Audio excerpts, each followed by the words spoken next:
Hey, what's happening, y'all? It's me coming back at you again with another vid. All I gotta say is, whoa, my goodness. I definitely didn't see this one coming.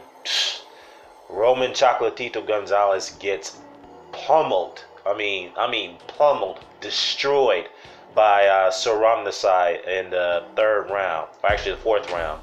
Fourth round, pretty much it was a knockout. I know the referee stopped the fight right after the Chocolatito got knocked down the second time, but he was out. He was out. He was not getting up. Okay. All I can say is not too much to go into it. Rungvisai pretty much controlled the action from the start. He got his, he had his spacing. He dictated the fight. Obviously, his Chocolatito style is tailor-made for Rungvisai because Rungvisai sat there. He had faster hands. He was much more powerful. Pretty much had the better natural ability than Chocolatito. And if you notice in this first particular fight, Chocolatito didn't seem like he had the fire like he did in the first fight. Now, I could be wrong here. This is just my opinion on it because the HBO commentators kind of picked up on this as well. It could, he looked like he was a shot fighter in there. I didn't understand what was going on with him because he looked like he wasn't in it. He looked confused. He looked a little worried. I don't know what was going on with him.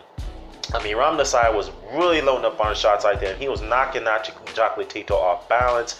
Gonzalez couldn't see the punches coming from Rungvisai. It goes to show that this is what happened when you have a fighter that fights in one way, in one style. And to me, Gonzalez is a great, he's a very good fighter. It's just the fact is that, style makes fights. Everyone has a different style of fighting. But the one thing I was looking for is an adjustment because I would assume that he would make an adjustment in this fight from his previous fight where he stood right in front of Rungvisai the entire fight and pretty much gave him opportunities to get his shots off. And apparently this would happen again, but this time Rungvisai was much more faster. He was much more fluid. He started to move around the ring a little bit more. I mean, it was bad. I mean, it was so bad. Even Chocolatito's wife or his girlfriend ran from the ringside and tried to get to the ring, because she saw something terrifying happen to her boyfriend when he got knocked down the way he did. I mean, he was out. In the first knockdown, he didn't look like he was quite there. So, yeah. So congratulations to Sir Rungvisai. He retains his title. So. Nyana Monster Inoue retains his WBO super flyweight title.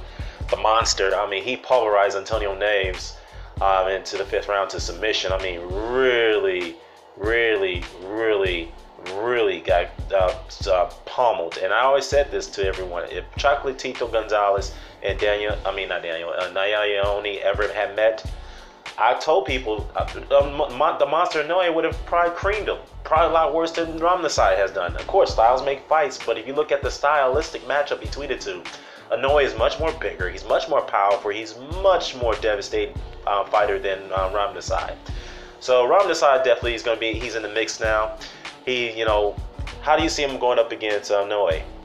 I mean, that'd be a damn good fight. Rungvisai versus Inoue, or Inoue goes up against Estrada or Kudras, or yeah, man, definitely got some good amount of talent up in this super flyweight division. So, yeah. So let me know what your thoughts about this, man. I'm out.